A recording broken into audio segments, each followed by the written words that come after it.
Now from Capitol Hill, Oklahoma Senator Tom Coburn. Senator, good morning. Good morning, Charlie. How are you? Good.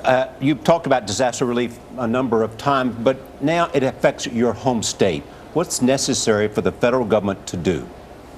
Oh, they're doing it already. Actually, FEMA has been out there on the ground.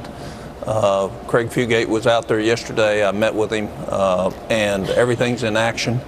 Oklahomans need some assistance, and they'll get it from the federal government, but they have the spirit to do what's necessary to rebuild their lives. And FEMA has the resources as far as you're concerned. They do. They have $11.8 billion sitting on the side, and we're not going to come anywhere close to that with this.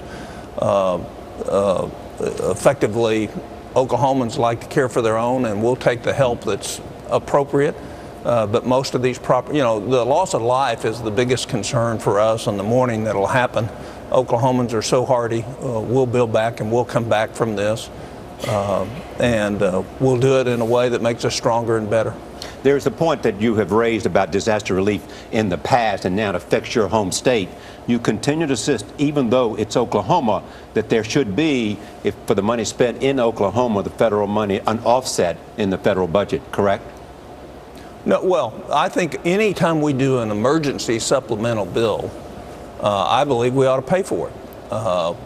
It's hard to equate when you're wasting at least $200 billion a year on fraud, duplication, and waste in the federal government, that we would go and borrow more money rather than fix the waste. And so I've always had that position, and it doesn't matter where it is. And Oklahomans basically have that position, is if we need help. And by the way, the private industry has come in yesterday. About $20 million was raised in private money, and the Red Cross and the Salvation Army are doing a lot.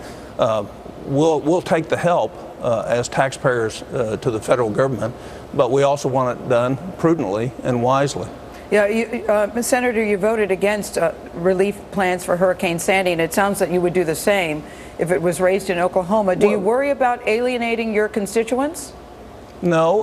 Look, my constituents they don't want us to charge everyday living expenses to their kids, the very kids that were rescued from the school, the very kids that we're interested in. Why should we saddle them when we're wasting money? The Hurricane Sandy bill, look, I voted for the first section of that came through the first time. Then we added another $60 billion, of which $40 billion won't be spent for the next 5 years. And why'd we do that? It became a Christmas tree, and everybody added everything in the world. If you actually go look at that bill, the $20 billion that's actually necessary for the Sandy expenses and rebuilding in Sandy was there. We added $40 billion on top of it, and then charged it to our kids. All right, Senator. Thank you. It's just not an appropriate way to run the future for our children. Yeah, some say they need to come up with another bill that's not tied to budget cuts, but I know that that's another topic. Thank you, Senator Coburn, for joining us this morning. We appreciate it. The Oklahoma City Thunder's Kevin Durant is stepping up to help the tornado recovery.